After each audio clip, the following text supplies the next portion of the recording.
Hello and welcome to the Shack News Chattycast, the podcast that's seen Lawnmower Man like twice. I'm your host, Steve Watts. I'm the inexplicable CEO of Shack News, Asif Khan. Asif is here filling in with for our usual co-host, Ryan Carr, who, as we speak, is off jet-setting towards a tropical island somewhere to sip Mai Tais and such with his wife. But we're not resentful or anything. So every week, here on the Chattycast, we pick a big topic, we post about it on the Shack News Chatty, then we talk about it in detail with your comments.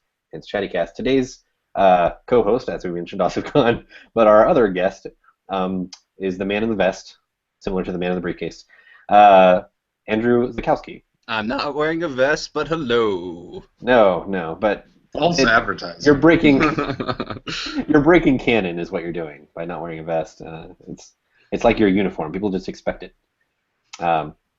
So this week we have Asif on specifically because we were talking about VR after last week's VR discussion was sort of relegated to the news section. We wanted to talk about it more in depth and get his perspective as he was at CES last week and sort of reassess where VR is going after the revelations of CES. But before we get to all of that, we're going to talk about what we are playing right now. And Andrew, as you're both kind of our guests, but Andrew, as technically our guest, he's like the guestier guest. You're the more guesty guest. Yeah, you can go guestiest. Currently, quite literally currently, because I downloaded it today because it came out today. Like right now, you're playing it. No, I actually turned it off because it sucks up my battery life. But regardless, the Rick and Morty mobile app game, Pocket Mortys, came out today. I'm a huge fan of Rick and Morty, so I was like, oh, dude, this is a free game. That's the clone of Pokemon with Rick and Morty. Gotta get that. And I did, and I've played like 10, 15 minutes, admittedly, but so far that's been a very enjoyable 10, 15 minutes. And it's Pocket Morty, so you're capturing Mortys. You're capturing Mortys, and there are a bunch of Mortys. Like, you start off with Morty, like the Morty that we all know and love, we assume. And, I caught my first Morty, which was a scrappy Morty. Could that be the twist at the end? Like, it's not actually the Morty that you know and love? It could be. Who knows? But, like, I just assume that this is the universe that I know, but this could be a completely different Rick and Morty universe, because the multiverse is a huge thing in Rick and Morty, and it's huge in obviously it's huge in the game, because you're going to different multiverses to capture different Mortys, and it's a very, like, it's a simple clone of Pokemon, but it also has that, like, charm of it too, because there's like a fish Morty, and I'm like, oh, I gotta get the fish Morty. So, like, I'm already having that, like, Pokemon, like, oh, I gotta get this one, and I gotta get that one. You gotta collect them all. Gotta collect all your Mortys. So I think I read there were like 30 or 40 like Mortys. There's like 60 Mortys. So like to me that sounds like a more reasonable length of Pokemon. Like even if it's just a straight up Pokemon clone, it's like, okay, about a third of the length of a Pokemon game is about how long a Pokemon game probably should be. Because every time I try to start one, I get like 2/3 through, and I'm like, I can't do this. I don't know. That seems like the perfect show for this type of game, especially a mobile game. I don't want to spoil it, but yeah, I agree. The whole multiverse thing lends perfectly to this. The Chatty loves this show, and they frequently talk about it. They have good taste. I keep hearing people talk about it, so I feel like I need to check it out. No, I spent some time over Thanksgiving really binge watching it, and it's a great show. It's one of my favorite shows. But it's one of the shows you can go back and watch too. It's like ridiculously funny. But yeah, I frequently see discussions on Chatty about it when it's on. I don't know when the next season starts, but it's amazing. It's always hard to tell when I hear a lot of buzz about a cartoon show made for adults. Sometimes it means like, okay, this is like really funny. Other times it means this is really funny if you're high, and it's like engineered in such a way that they expect you to be high while watching it. So I could never tell which one it is when I hear about it. I think that's probably true of more Adult Swim cartoons than like say South Park, for instance, or Simpsons. Like there are shows that. There are definitely shows on Adult Swim that are made for people on maybe more than just marijuana, but like, for the most part, I think there's a subgenre of just like adult cartoons that are funny, and Rick and Morty definitely falls in that one. It's a very smart show as well. Yeah. Now, is this Very a fun. show that is made for adults, but kids could watch it and they just wouldn't get some of the jokes, or is it like no, seriously, it's for adults? No, it's not for kids. Adults. It's not for kids at all. That's why I think I think the same is true of South Park. Like I wouldn't. Yeah. I was just wondering if it was more South Park or more like Gravity Falls, which I also hear good things about. Yeah. But it seems like kids could watch Gravity Falls and it'd be fine. It's that's a good show for kids. Yeah. It's like Adventure Time, Archer, and South Park had a baby. Oh God. And yeah. Yeah. That's that's a good combo of that. You named a few of my favorite things in there. Dude, so I think you would really like it, Steve. You should definitely give it a shot. I need to find that somewhere. So have you been playing anything else, Andrew? What else have I been playing? I'm getting back into Mario Maker. I'm getting back. Yeah. Get back in there. Get back in there. I'm back in there. I got level 5 coming your way, Andrew. It's coming your way. It's what did I? Because the new updates just like came up and like the bumpers, and I'm like, I gotta figure out how to use these bumpers. So I'm now just like, doors.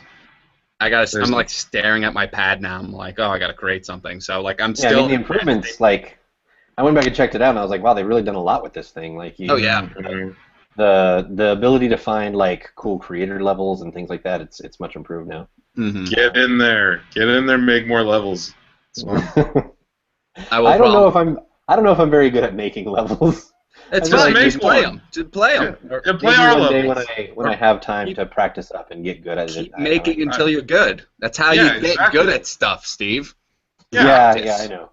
But you see, I do not have a lot of time to one, go back to a game that I played already for review, and two, to devote my time to. Honestly, though, I don't really play Mario Maker. Like, I don't sit there and like, I'm gonna play Mario Maker right now. Like, I have it on my gamepad, and I'm doing something else, and I'll be watching TV or something. And I'll just keep going back to it. It's on right now.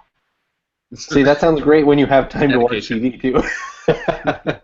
No, I'm talking about. I have it. I literally have it. I have like a computer screen, multiple screens. I'm at work right now. I have a virtual reality headset on my head. But I'm watching the stock market in here. But I'm just saying, you can multitask with Mario Maker. It's not a game that requires like an hour of your time. Yeah, like while you're like changing Penny's diaper, you just look to the left and like add a couple plots. The other hand, just work on it. Just kind of lay your gamepad on the table. Have the stylus already. Lay it on Penny. Just stack it. My Mario Maker got poop on it. I don't know. This is a bad idea. Suddenly, you have the most popular level in all the land. So, Asif, that leads neatly into what you're playing. What you're dipping back into Mario Maker, or maybe you just never stopped? I never stopped playing Mario Maker, but I stopped making levels for about a good month and a half after I made level 4. But I'm going back to level 5 now. Like Andrew said, I think one of the things he missed was checkpoints and the P doors. Like the concept of a ghost house, or like creating these like mazes within levels. There's all sorts of things you can do now that's going to make it really interesting. Also, like I love creating these things where you're like, I got to this special part, and then it just like kills you. So I'm starting to do a little bit more of that. It's making a level like painfully hard, not even giving you one power up for the whole level. I'm really going sadistic with level 5. I haven't played a lot. I have a question for you two, who have played probably a little more. Yes. I haven't played that much since probably a couple weeks after launch. I kept playing a little bit after launch. But as of that time, normal mode, like going on the 100 Mario Challenge in normal, was like kind of easy / kind of boring. Like the levels weren't that engaging. They were okay, Going on expert was like just sadists who are. I'm going to go out on a limb and say they're bad people. So like, are either of those modes more fun now? Like, has expert sort of equalized to a level that it's doable, and does normal have sort of a greater wealth of fun stuff?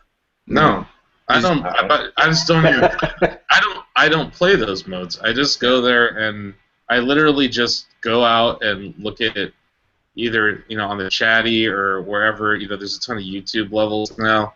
I just try to find levels that way, and Nintendo has a website now that's a little less terrible. But also they have the highlighted levels now. Yeah. Well, I saw that guy who had made. He tried to make like a new Super Mario World game, and I think Chatty linked to it. It was like a Reddit thread, but Chatty linked to it.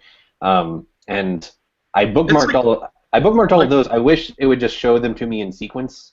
Like, if you're not going to let me have an overworld map, just at least show them to me in sequence, so I can be like, check. I just have an existential question real quick about what you said. It's a Reddit thread, but Chatty linked to it.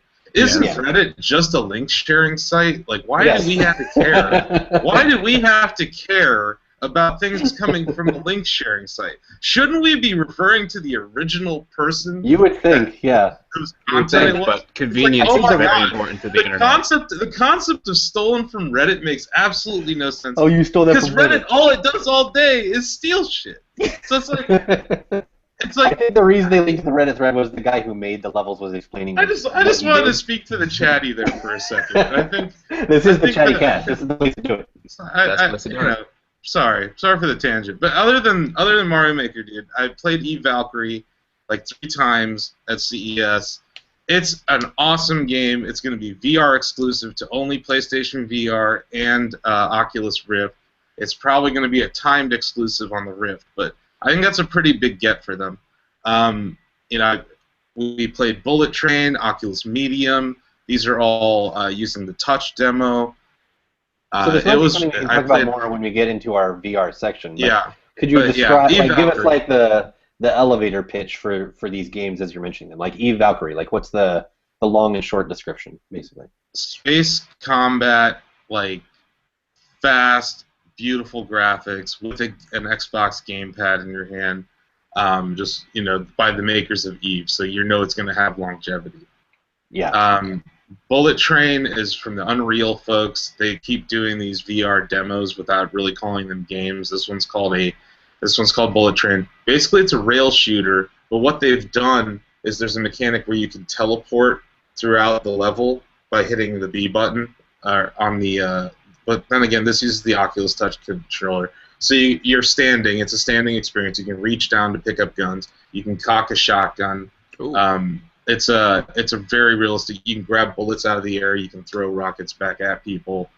Bullet Train is one of the coolest demos out there in VR right now. And then Oculus Medium is a sculpting software. It's kind of like Tilt Brush for the HTC Vive, where you're painting in VR. In this case, you're actually sculpting in VR, which is also really cool. I also played VR Hockey, which is part of the VR Sports package that's coming out, and that's more like you have to keep your eye on the puck and hit a button. There's the seated experiences and the standing experiences, but we'll talk about all this later. Yeah. But yeah, those are my elevator pitches. They all sound pretty cool, right? Yeah. I'm curious what VR Hockey looks like. That's awesome. I put up 144,000 points in the demo. That's the highest I'd ever done, so I was pretty proud of that. Congratulations. Nice. Yeah. I'm an amazing goalie when I don't have to move. So I've been playing, especially right before the show today, trying to get this thing done so I can write a review.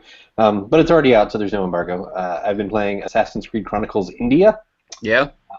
You guys might have heard of or played Assassin's Creed Chronicles China. I've heard of Assassin's Creed before. There's like a 3. Yeah, I've heard of one of the largest franchises in gaming. But there's I haven't played one. There's going to be like a 3-pack. There's like Assassin's Creed China, then India, then Russia is coming in, I think, a month or 2. And they're going to bundle them together in a 3-pack.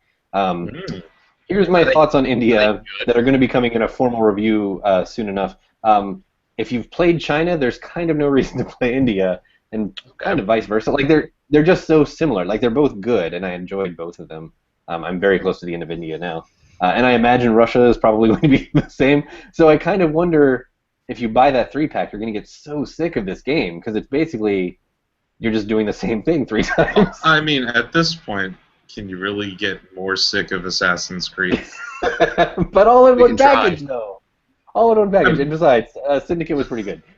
but this is their. I know. No, I know. I'm This just is saying, like, there's so many Assassin's Creeds at this point. It's like, I know. it's like, And supposedly they're taking a year off, which good Hopefully, idea. thank God. Um, But this is like their side-scrolling spin-off where they introduce some other Oh, really? some other it's like a side-scrolling 2D stealth game, sort of like Mark of the Ninja and things like that. Dude, I could get into that. See, it's actually pretty good. But I feel like my recommendation in my review of India is going to be like maybe I should just like save this for after Russia comes out. But Yeah. I feel like choose which country like interests you the most and play that one. Okay, do you learn stuff about India in that game? Or is it just like lies, like Assassin's Creed lies? As usual with Assassin's Creed, it's historically based. There's like British, occupation Historically there. based. Yeah, air quotes, So, historically based. do you do like protection missions for Gandhi or anything? No, no, nothing like that. Mostly you're, killing That'd be people. cool. I think I just came up with a VR game. Save Gandhi. Gandhi Protector.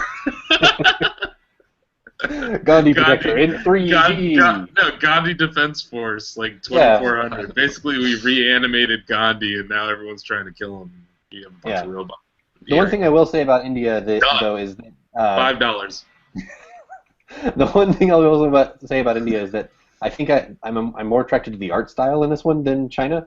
Okay. China had like the sort of brush strokey effects, and this one has much more colorful, almost like Bollywood special effects. Like when you swing your sword, like a rainbow comes out of it, basically. And it's all very like colorful in a way that looks kind of blown out, like you're watching like an old VHS tape of a Bollywood movie. And I think that's just kind of an interesting effect for this. I wonder what they're going to do with like Russia to capture Russia's art style. It's going to be like all hard edges and black lines. But at any rate, yeah, it's got a really cool art style that I enjoy more than the China one, even though I'm sort of more attracted to the China mythology that they painted than this one. And I've also been playing Puzzle and Dragons Mario Edition, and that's a match 3. What's got Mario in it? It's so simple, but it's like the easiest time waster ever, where you're just like, I'm gonna. Oh no, it sounds like beat Rick this and Morty. this Koopa Troopa with my little team made up of Koopa Troopas and Goombas. Speaking on the mobile front, I've been playing Dashy Crashy, which is basically an endless runner, but you're driving a car and you swipe right, left, up, down. It's actually pretty fun. And my brother is really obsessed with this game, Billionaire. He keeps sending me screen caps of what his net worth is. He's like above $1 trillion now. So is that the Powerball?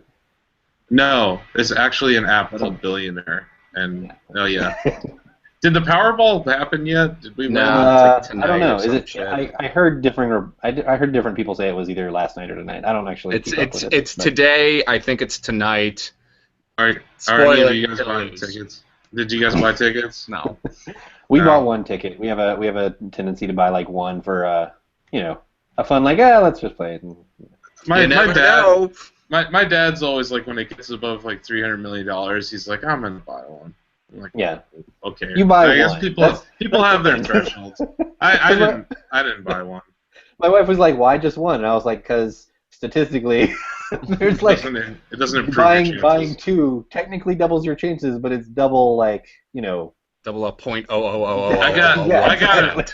I got enough lottery tickets. It's I got still enough lottery statistically tickets. significant. So I mean, I bought the lottery ticket that is Shaq News, so we'll see. Yeah, there you go. That'll pay off. So, 1.4 billion. If I do become a billionaire tonight, I'll inject some funds into Shaq News. I'll sell you Shaq News for $1 billion. For $1 billion, yeah. That's quite a markup. From a ham sandwich to $1 billion. Yeesh. Flip this site. You've got a new show on TLC. Oh, no. Anyway. It needs more eggplant. It needs more eggplant over here. Let's move on to our big topic. As I mentioned last week, we talked about VR. We were sort of coming hot off the Oculus Rift pricing news, so we had to talk about that in the news, but it wasn't our big topic. This week, since this is the year of VR, or ostensibly we went into the year declaring it the year of VR. We wanted to talk about it some more. So, is this still the year of VR? Has that changed at all? There was a widely surprised reaction to the price announcement, which we sort of reflected on last week. It may mean that it's destined to be the realm of enthusiasts for the time being. So, what does this year hold for virtual reality? These are my topic my discussion starter questions. What can VR companies do to encourage widespread adoption? How should Oculus competitors like the HTC Vive and PlayStation VR respond to the Oculus price tag? And if not this year, how long will it take for VR devices to become widespread and in common use? Just to kick things off by addressing that last question, I don't think VR devices do become widespread and in common use this year. I don't know how long it takes, but I don't think realistically people like Palmer Luckey and the people in charge of making these decisions, I don't think they actually thought that was going to happen. So it's not like they're like, oh darn. So Asif, you're here as our resident sort of VR expert. How about you chime in? Is 2016 the year of virtual reality? It is the year that the first two even remotely viable VR HMDs will launch. It is not the year of VR. I've been saying this probably for over a year on the Chattycast. Realistic expectations, everyone. that the total addressable market for VR HMDs this year is probably going to be 5 million people as opposed to 20 million, which I think some people's expectations are, or in even some cases 100 million. Now, this doesn't include the Gear VR. When everyone complained that... Or Google Cardboard, or... Yeah, or Cardboard. What is it, the thing we used as a kid, the Viewmaster? Yeah, Viewmaster has it. God. No, they do. They have a VR HMD that you slide a phone into. And that seems like actually really cool. It's just so crazy that like that counts as VR. But it is. It's a low budget. Oh, and I left out PlayStation VR. We don't know what the price of the PlayStation VR is yet. Right. So I don't think it's a massive market. Now, Sony has an install base. Facebook has an install base, and Valve has an install base. And there's a certain amount of those people that are just going to be enthusiasts for those brands. I don't know what percent of that will be early adopters, though. And clearly these price tags indicate that of an early adopter price tag. The original iPhone cost $600. That was with a subsidy from AT&T at the time. Look at the Teslas. The Roadster costs over $100,000. The Model S costs around $90,000. It'll be 5 years or 8 years from when they ship their first car to when they get an affordable version of it. When there is a transformative technology, it usually sells for a premium at launch because the people that are going to buy the first version, they're going to buy it for basically whatever price because they want it. And I think that's what the $599 price tag is. And if you think $599 is expensive, HTC Vive is going to be much more expensive. But so here's a question to sort of to play, I guess, kind of devil's advocate, but also to kind of address what I think is an elephant in the room when these things come up. You brought up the comparison of the iPhone and the Tesla. Those are both sort of better versions of things that are already necessities in our lives. You know, we all used phones, and the iPhone was a phone that could do other things, and the Tesla. No one had released a multi-touch phone. No one had released a multi-touch phone when the iPhone came out. That's what I'm talking about. The multi-touch OS did not exist. Sure. Yeah.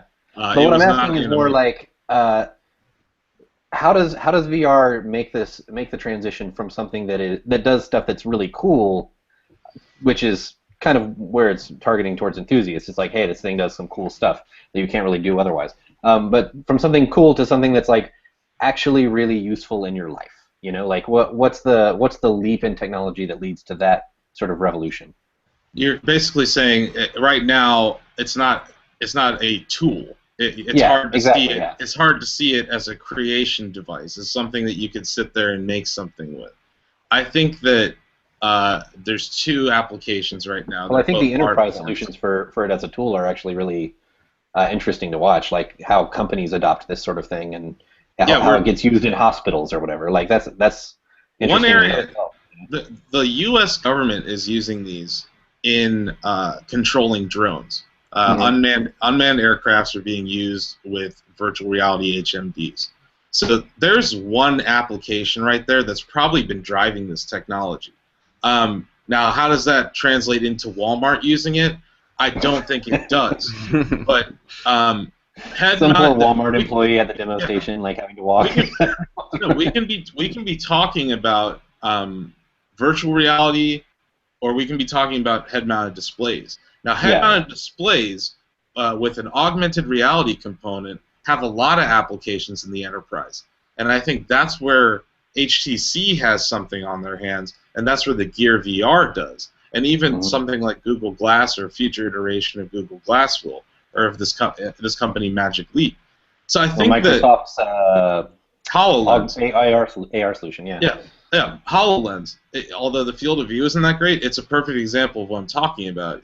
I could see that maybe not this year, but down the road, having a lot of applications in businesses and education and all sorts of things.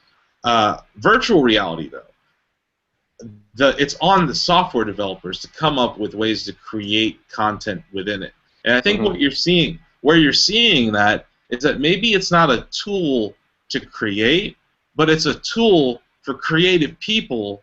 It's like a new canvas to show their art form. We're seeing music experiences, we're seeing film experiences, we're seeing gaming experiences, and within it you're seeing, like I mentioned, Oculus Medium, which is a sculpting app, and you can go online and look at some of the amazing things people have sculpted using it, or you can look at Tilt Brush where you're painting in VR. And if you look at the early PC days, or even the Macintosh, first thing we could do on the thing was paint, right? So it's early.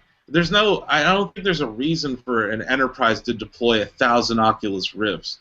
I don't. Yeah. But I think that I could see arcades of hundreds of VR headsets all working in conjunction with each other.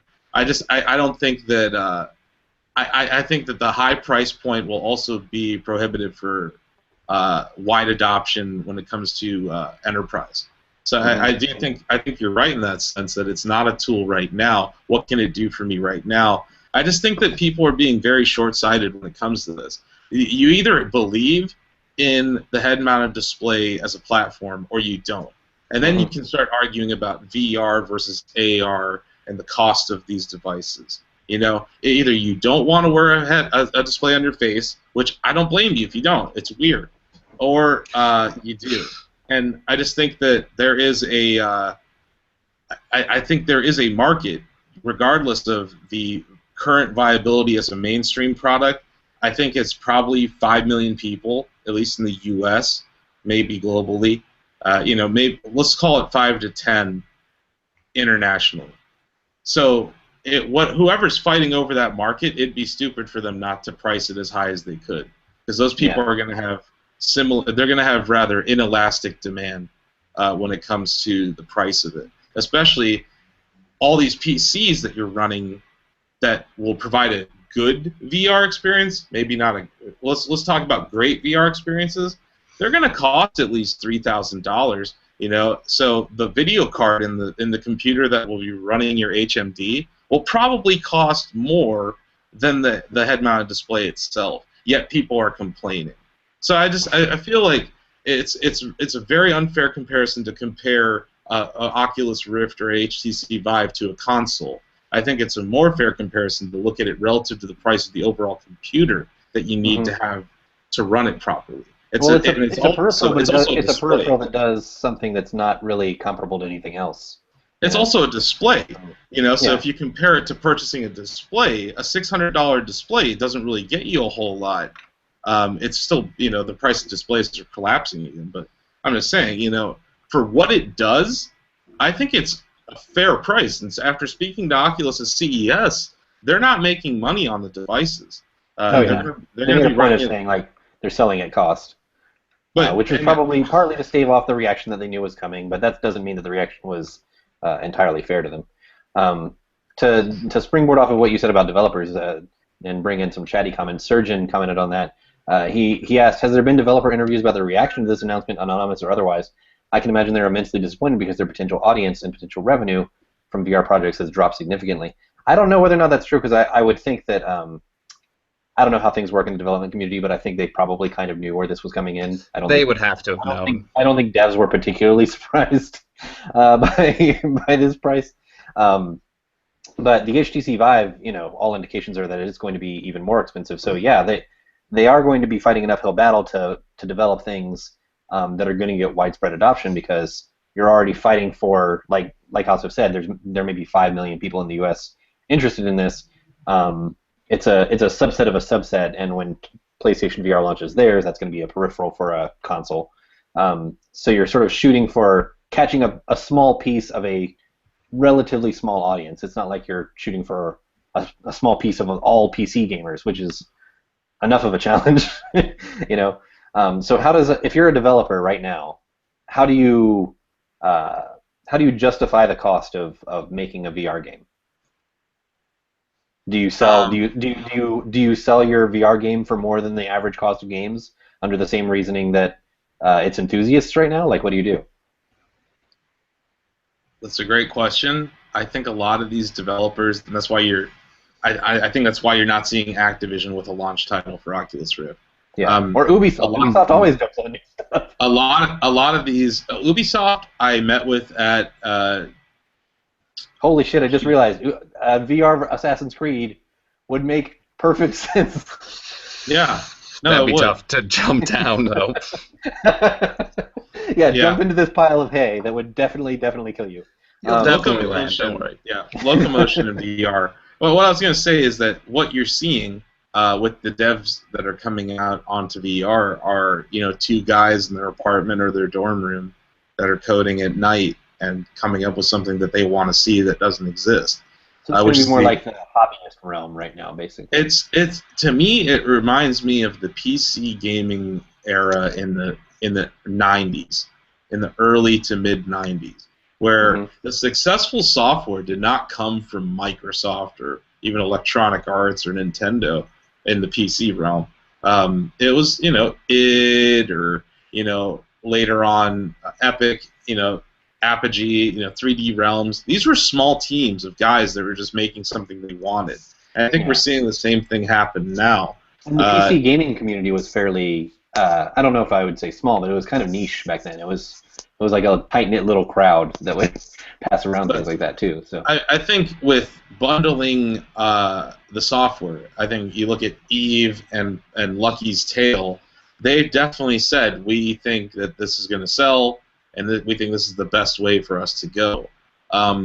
We'll see if that's true, because Eve Valkyrie will probably sell for $60 on PlayStation when it launches for PSVR. So we'll see what, when it comes to pricing of these games. I don't think that a lot of these developers care about. Oh, did we lose Andrew? I don't think they care about making. Oh no, Andrew. I don't think they care about making a ton of money in the near term. Now, the larger companies do. You got, Insomniac, and you have. I think they're making Edge of Nowhere, and CCP. They're making Eve Valkyrie. These companies aren't doing this to not make money. So I think that the profit motive will be there. It's just a question of how many units do you have to sell to justify it. I don't know what these companies' budgets are. Yeah. I imagine some companies will lose money on the first generation of software. And related to that question is cost of development for VR significantly more because you need higher res assets because people can go straight up to something and sort of see it with their own eyes, or is it comparable to developing like a console game? That's something that I do not know, but I'm curious about. No, I've asked developers that question, and as long as you have someone that can do the stereoscopic coding, that really is a harder thing to do when you're porting a game from traditional to VR. That's incurs more cost than when you build it up from the ground in stereoscopic. So I don't think it's a whole lot more expensive. Now, what I think will end up happening is you'll have. Hey Andrew, I think you'll have. You'll probably have shorter experiences as a result. Yeah. Maybe a game that lasts an hour or two instead that's of fine with me. I completely agree. 100%. Whatever you just said, 100% agree with you. Yeah, what I miss. Hi, so Andrew. you just signed up to be in the next Silent Hill VR demo. We were asking any volunteers, and and you came on, so it worked. It was perfect timing. Perfect timing. Dr. Games, our usual co-host, actually replied to this because he insists on having his voice heard even when no one wants him to. So he said he sort of posed this in a different way. This is sort of the race between VR devices, which I think is an interesting way of looking at it. He said, if I were at Sony or Valve or any other VR companies, I'd be asking, how cheap can we make this, and how can we make it cheaper? Because Oculus is in a no-win position here. They're selling this at cost, which I 100% believe, but that cost is still pretty damn expensive. They'll survive, but I was backing them as the most likely to win this hardware fight, and I'm not so sure anymore. So the competition between VR devices is another angle, and the comments from Oculus that I've heard have been sort of like, especially from Palmer Luckey, who I believe is like, he's an evangelist for this. Like, he really believes in VR, and I believe that's 100% coming from a sincere place.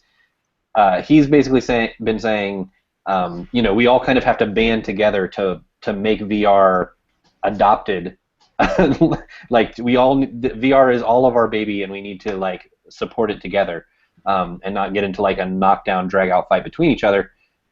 Which is a beautiful idea, and I like it, but I don't know whether or not the other companies agree with him. And if they try to undercut him, that could spell trouble. What do you think? I'm gonna keep calling him Beardo, by the way. So basically, he says he resents that term, even though that's a lot of who he is. he never responded to my question. Has he ever tried VR? No, I do not think he has. Well, I mean, as a college professor in Wisconsin, you don't have a lot of I'm just saying, as someone who is I definitely qualify myself as an evangelist for VR too. Having not tried it, it's very easy to be skeptical of this, and I think a lot of the media is sitting back and looking at this and saying, those are some goofy things you have to put on your face, and all the different. Yeah, I mean, and it's there's a lot of Palmer Luckey on reports. Time magazine problem, right? Like, Exactly. Yeah, Yes. that really affected him, and he has changed how he communicates with people on social media since then. Because that was a moment where they tried to lampoon his whole vision, and I don't think he took it lightly. Yeah. But if you're Times art director, you didn't do that on accident. No. My God.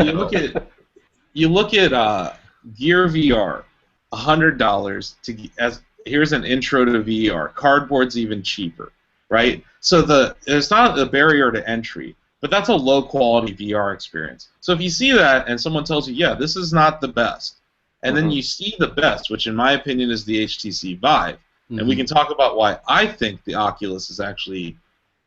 I'm going to write an article about this, but it's almost done, Steve. I'll send it to you later today. I think the Oculus Rift is priced too low. I think it's gimped when it comes to the sensors. I think they should have put a front-facing camera on it. I think these are huge differentiators that the Vive will have that'll make it a better product. Your answer to what if somebody tries to undercut the Oculus is basically the Oculus is already undercutting the Vive. That's exactly what I'm saying. And that because the people that are buying this are enthusiasts and they want the best, they're not going to buy something that's worse just because it's a little cheaper. The people that can afford a $600 HMD could probably afford a $1,000 HMD. And I think that if HTC only sells 1 million of those, that's $1 billion of revenue. And I mean, from what I've heard, even I think from Palmer Luckey said something like this. I'm sort of like attributing quotes to him that I've just kind of heard around, but he basically said that I think the one that has the most potential to undercut anybody is the PlayStation VR, because Palmer Luckey, for one thing, has said like, hey, it's pretty good, but it's not as good as ours, which I think he's probably making a fair statement. I don't think he's trying to be bitchy or anything. That's accurate. I've heard that I haven't tried the final version of PSVR, but I've heard that it feels pretty good. That's a nice compliment, as far as him being sort of this very public face of VR. But like the idea that PlayStation could come in at anywhere near $600 is insane. Like I don't think there's any way Sony does that. So if just because they know console culture and they remember the PlayStation 3, for example, like they I feel like they have learned their lesson well enough to know they cannot do that, and they might just have to take a loss at it, not even sell it at cost. So I think if anybody's going to be the ones to mix it up and try to undercut people, if Oculus is undercutting Vive, then I think PlayStation VR stands a chance at undercutting Oculus. Yeah. It's the problem with PSVR, and this is the problem with VR sickness to begin with. You need to run at 90 frames per second at the very least. What they're doing on PlayStation VR is the console's pushing 60 frames per second. They're using frame doubling through software to make it run at 120, but it's not real. I think that they run the risk of causing. They run the risk of causing VR nausea if they don't program their software properly. Yeah, I can't compare the two because I've tried Oculus, but I haven't tried. Yeah, I've never tried. I tried Morpheus when it was Morpheus. I haven't tried PSVR. The line was crazy. I mean, I've heard it's actually the most comfortable headset to wear, though. Sony's been working on head-mounted displays longer than anyone, and comfort's going to be a part of this too. I don't think.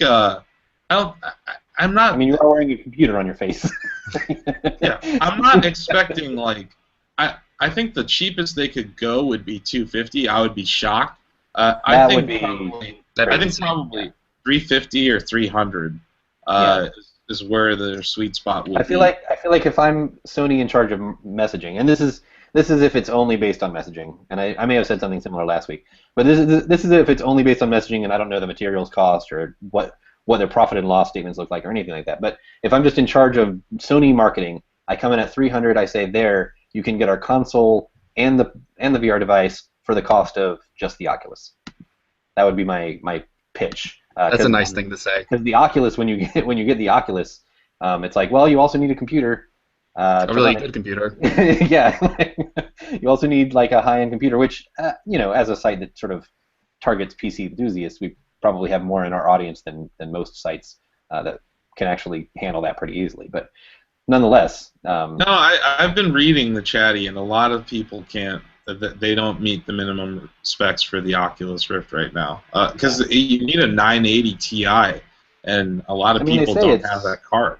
And that, from Oculus has been $1,500 for a computer that is equipped to handle it, but that's on like the low end of handling, right? Like that's. Did you see there's a few bundles that were released that basically take $200 off the price of the Oculus Rift. So you get the computer and the Rift, and it's like $1,400 or I think $1,200. So, I mean, there are solutions that are coming. I wouldn't be surprised to see HTC do something similar. But yeah, getting back to that differentiator, I really do think Oculus missed out big time when it comes to having a front-facing camera on it. It's something that they'll be able to address in a future iteration, but if they're just hoping on their brand to sell something that's not as good as their competitor's device just because it's a little cheaper, I think they're in for a rude awakening. The only thing that they do have going for them is the exclusive software. Eve Valkyrie is the truth. It's going to be a really good game this year, and getting that as an exclusive is a very big deal. Yeah, yeah. So to cite some more chatty comments, Freon says, "Who knows? I think it's a crapshoot to be a big thing," and he's qualifying a big thing as a few million people owning headsets and using them weekly. He thinks that might happen a few years in the future, but he says it seems to have a decent shot, lots of big money and R&D in it. So I think that's something that, if we're going to point out differences between this VR push, this current one that we're sort of in the midst of, and the 90s failed VR push, it's that it's not. There are some smaller companies making shitty things, but the 90s, that's like all it was. This has like big money in it and high-end things, and there's just the industry is sort of rallying around a few really big ones instead of just like everybody trying to make kind of a crappy thing. Although at CES, Steve, I saw a bunch of Samsung Galaxy Gear ripoffs and a ton of each. It's happening. I saw some at Capcom too. They're not great. No, they're terrible. that's the They're scary hidden terrible. risk of all this, right? Like No, that I there's think going to this be is so many crappy ones that people go into a Walmart and they're like they see a a knockoff brand on display or something and put it on and they're like, oh, that sucked, and they didn't.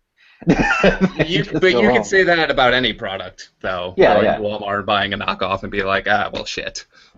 It just happens. It happens, and then you learn. It's like, oh, I fucked up. I bought the wrong product. This is what I should have bought. And then I bought this 5 great sports games in one pack, and it was shit. So I guess the Wii is terrible. Yeah, no, I'm kind of concerned from when I came back from CES. I saw a ton of companies trying to make a wearable device. I saw a ton of companies trying to make a GoPro ripoff. I saw a ton of companies trying to make charging solutions for mobile devices. And I saw a bunch of companies trying to make head-mounted display ripoffs. And it's just, oh yeah, by the way, drones. So like, you have these 5 things that everyone's chasing all at once, and a ton of companies are going to go bankrupt. It looks like another boom-bust cycle about to happen. And VR will be part of that. There will be a poster child of this, just like there was the Virtual Boy in the past. Like there will be failures because not everyone can succeed in such a small market. Like I believe in virtual reality as a platform, and I think that's why you have so many evangelists this time. But it's still not for everybody. It's probably 10 years away from being for everyone, and being widespread. But that doesn't mean when people say that this is the year of VR, they're talking about it kicking off this year, basically. Start, yeah. That's why I'm not calling it the year of VR. I would say this is the year that VR started. You know, it's like we finally got our hands on it. We finally got a viable consumer electronics device that does virtual reality reasonably. I mean, I think the other side of that is that as press, and not just Jack News, but I mean like as the industry press, when we go to these events and we see this stuff all the time, it's like, oh man, this is really happening. It's really happening. And it's like, well, it's really happening in that you're going to an industry event and you're getting to try these things out for free and they're really cool, but at the same time, that's different from widespread adoption, and having a realistic idea of when that's going to happen can be colored by actually experiencing it. Ozzy brought up another point. Ozzy, our backup co-host, it goes Brian, then Ozzy, and they're both gone. But Ozzy brought up, having tried out Everest VR and Lucky's Tale in last week, I can say that you can sell typically casual ideas on VR and make them look like $1 million. We're going to see a lot of really basic ideas in VR's first year, but it's going to look gorgeous. His question, and the Oculus reps couldn't quite answer this, is what do you do when you take the Rift or the Vive out of the convention setting and actually put it in the home? What if external factors like a poor internet connection leads to lag in multiplayer games, and that causes nausea and sickness? So much of VR feels like the conditions need to be optimal to work, and very few people will be able to check off the entire checklist. So that's not even just, do you have a rig that can handle this? That's like, you know, do you have high-speed internet enough that can handle this? Do you have the, you know, do you think that's going to be yet another hurdle to overcome? I think that's the same hurdle that PC gaming faced when it started, and it's not. I think that these are all challenges. These are all reasons why I don't think these devices are going to sell like gangbusters. But I think HTC is going to price it very high because they know that people will want to buy a Valve headset. And I think that Oculus is trying to appeal to the Facebookers of the world, and I don't think that they're ready. You know, there's 1 billion Facebook users, and I'd be surprised if even 5 million of them buy this thing.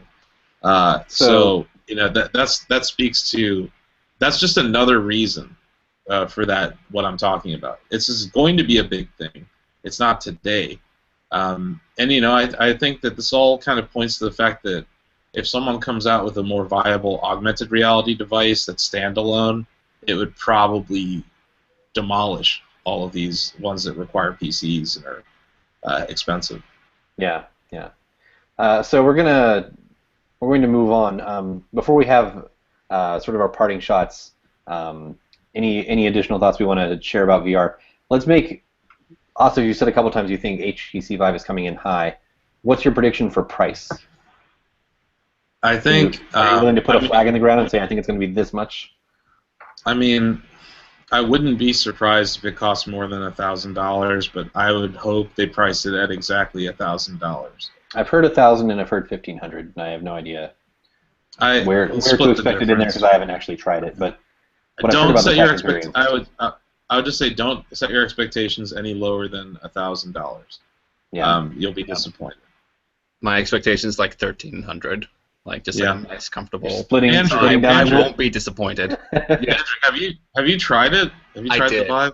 I did try the Vive. I enjoy the Vive a lot. Granted, I didn't do the Oculus. I've done the Oculus. I've done Crescent Bay experience. I've never gotten my hands on the Oculus controllers. Touch.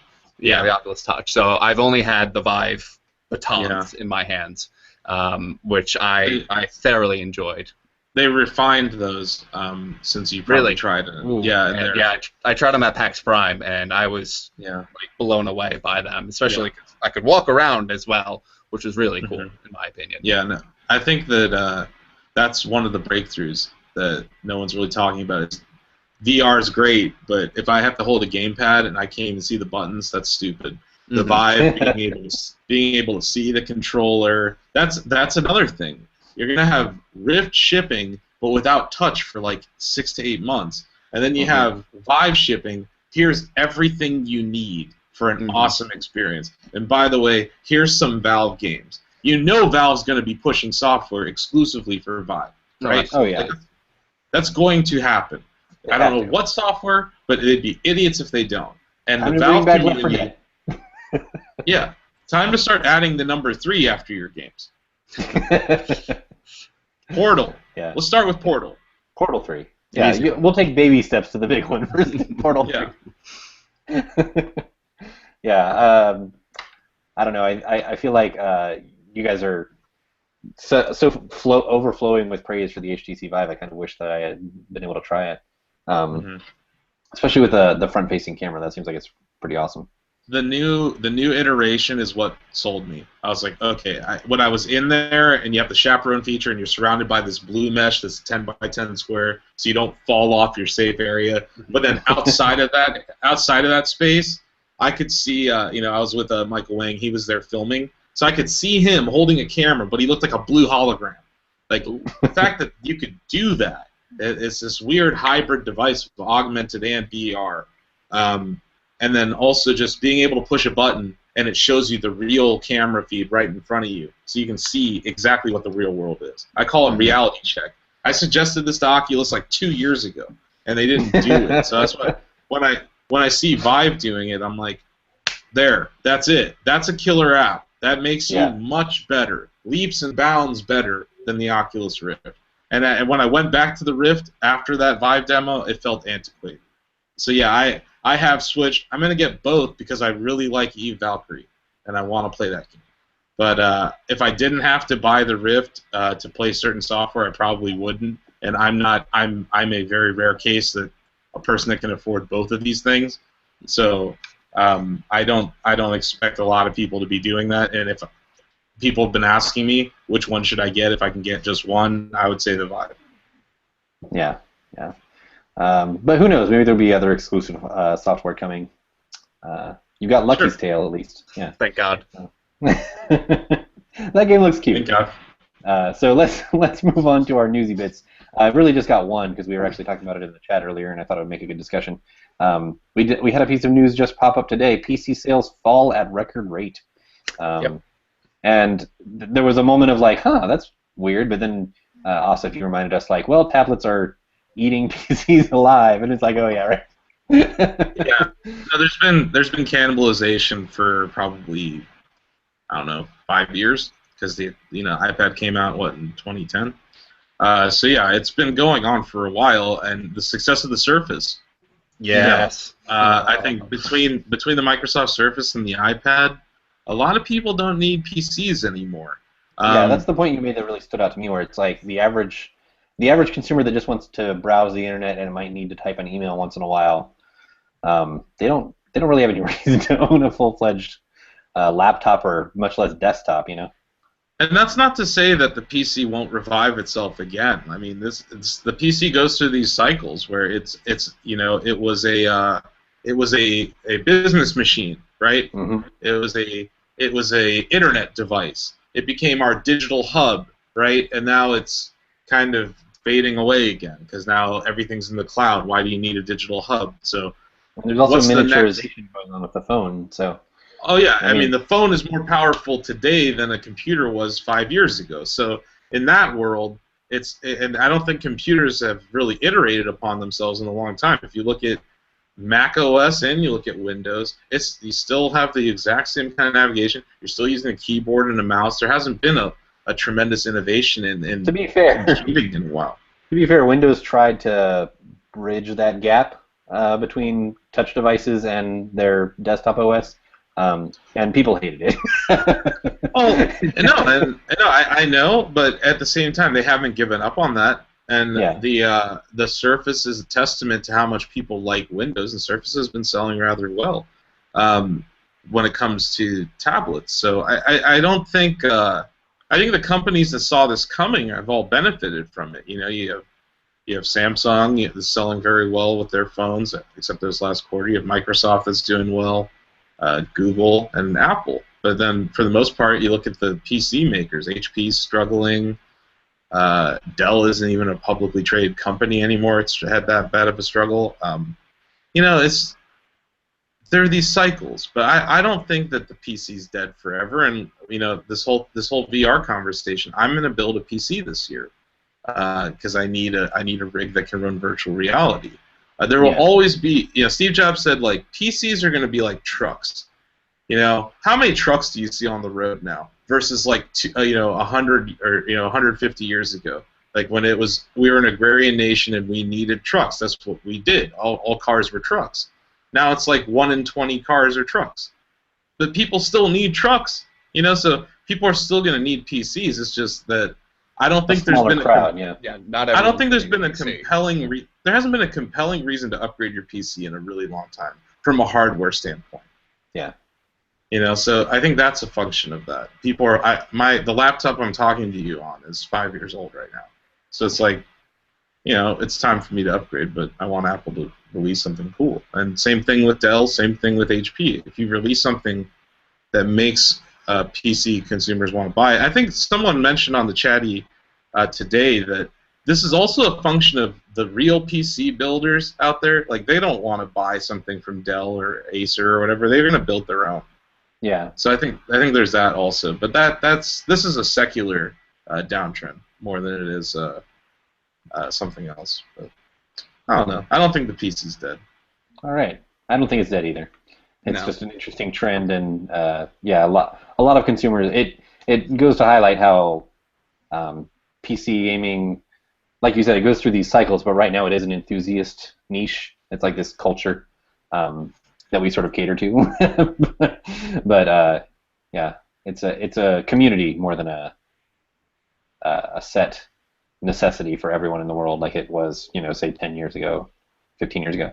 Andrew, anything to add before I challenge you guys to a game? Like Asif said, the PC always finds a reason to make people buy it. So Life finds a way. Is that what you're saying? Yeah, life finds a way, and it's like just wait. Someone we'll find a reason to buy a PC again, and it might be for gaming for right now, but sooner or later, someone's going to need a PC. Of course. So we're going to end the game in the show as we usually do with a game. Today it's beat the briefcase or beat the vest, depending on which one of you wants to declare yourselves the one to beat. So today's game is called Virtual Flashbacks. We're in the midst of what you might call VR 2.0 and what we expect to take off after a false start in the 90s when the tech simply wasn't up to snuff. And as we mentioned earlier when we were talking about VR, there was a lot of competition among really crappy ones. So, how well do you know your failed 90s VR? I'm going to describe a 90s VR device that failed to take off, and you simply give me the name. So, Just going to say Virtual Boy for all of them. are you ready? Are you ready? Andrew, you're going to go first. Crap. All right. I don't expect either of you to get many of these right, but it's interesting historical trivia. So, this set of systems from a company of the same name featured stand-up and cockpit-style VR rigs, but with a price in the tens of thousands. It was better suited to arcades than home use.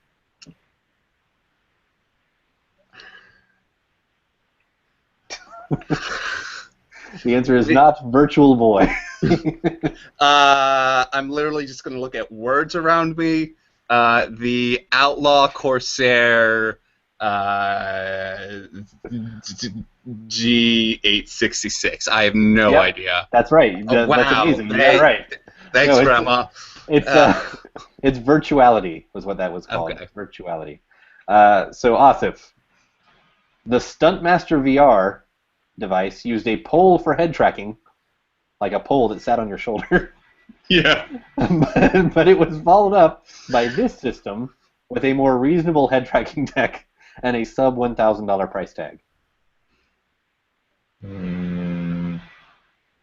Stuntmaster VR Pro. No, they changed the name completely. It was just CyberMax with 2 X's. CyberMax. Because it was We're not the going to 90s. get anything right. Yeah, we're just biding our time until we can say Virtual Boy. I hope you realize that. Wait. This one you might actually get, Andrew. I won't, but let's do it anyway. He was like 4. Yeah, like...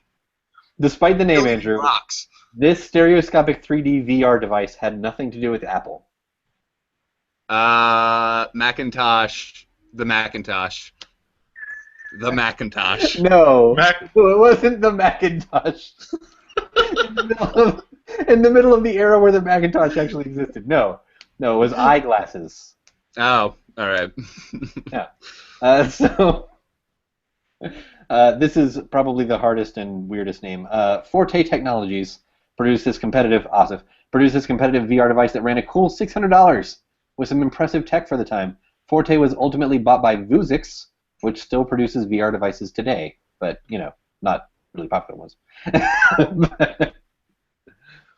Wait, what? You asked me the Forte name Technologies of the produced a competitive VR device that ran at a cool $600 with some impressive tech for the time.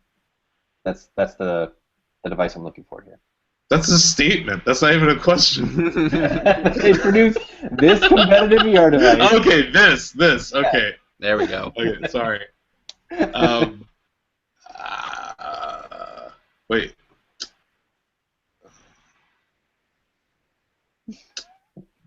Virtua. This is all leading to Virtua Fighter. Virtua Fighter. It's VFX1. There you go. Yeah, it sounds like a military my thing. tongue. Of course. So, what happened to multiple choice? seeing as you two are tied at 0, Yeah. we're leading to a tiebreaker round in which you buzz in to answer. Buzz, Virtual Boy. Wait till I'm asking the question. Buzz. This is going to be great. Hold on. Wait till I ask the question. The gold standard of VR failures. Buzz. Fine. Awesome. Question? Virtual Boy. This Nintendo experiment featured Virtual red printed graphics. Buzz. The tripod stand for its headset. Buzz. Despite the name, it wasn't really proper virtual reality. Buzz. Virtual Boy. Buzz. I'm going to call that a tie because you were both saying it like 10 minutes before I ever asked the question. Okay, this isn't the Lions Browns of this matchup. It's something even more sad. It's like Browns Jets or something. I was really anticipating nobody getting any of those right, and then leading to that incredibly easy tiebreaker round. But yeah, the Virtual Boy was not virtual reality, right? Like, It was I'm not 3D misnaming what VR is. Yeah. It was pretty terrible. Yeah. I kind of vaguely remember trying it in a store once and just. I was hoping you were just gonna. With my eyes turning.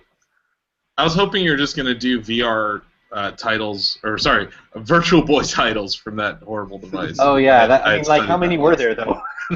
Mario tennis one. Were there 5? Yeah, there's the tennis one. There was that tennis one. I just remember that one. I don't know if there were enough to make 5 questions. That's the problem. No. Yeah. That's fine. So anyway, we didn't mention our sponsor this week, Audible, sort of our sponsor. Oh yeah. That this is a book we've recommended before, but since it's relevant to the Virtual Boy, the book on Nintendo's history actually has a really great section on the Virtual Boy and why it was such a terrible idea. audibletrial.com/chattycast. Get one of over a gajillion books for free if you go there and do the trial. That's audibletrial.com/CHATTYCAST. Yeah, we fall Thanks, apart without our professional broadcast. We forgot to do that at the half, but whatever. I was busy yelling at you guys about virtual reality. Yeah, it's fine. But if you are looking for a book, there's a Nintendo book, sort of a brief history of Nintendo. They sort of do a broad overview, but it's very entertaining. I can confirm there are books on Audible. There are books on Audible, yeah. So that's so that's the show. We're going to get out of here. If you enjoy the show, go review us on iTunes. If you don't enjoy the show, I don't know why you're listening here at the end, but come on to the chatty and tell us what we can improve on so that we can please you better. So next week, Brian will continue to be out, sipping Mai Tais on a beach somewhere. Damn. Lucky man. Like a slacker. But then after that, we will be returning with a new time to accommodate his class schedule because he is actually a professor. So that's the show. Andrew, do you have anything to plug before we go? I'm trying to work on a Darkest Dungeon video because I'm hopelessly addicted to Darkest Dungeon, and the official release will be next week. So I'm going to try and get a video done for that. Nice. So we also have a project. I don't want to spoil what it is if you're not ready to talk about it, but we have a thing we're working on together. Oh yes. Yeah. It's going to be exciting. I'm very excited. We'll finally do it. Yeah. Whenever we finally get it done. I got 2 plugs. Go for it.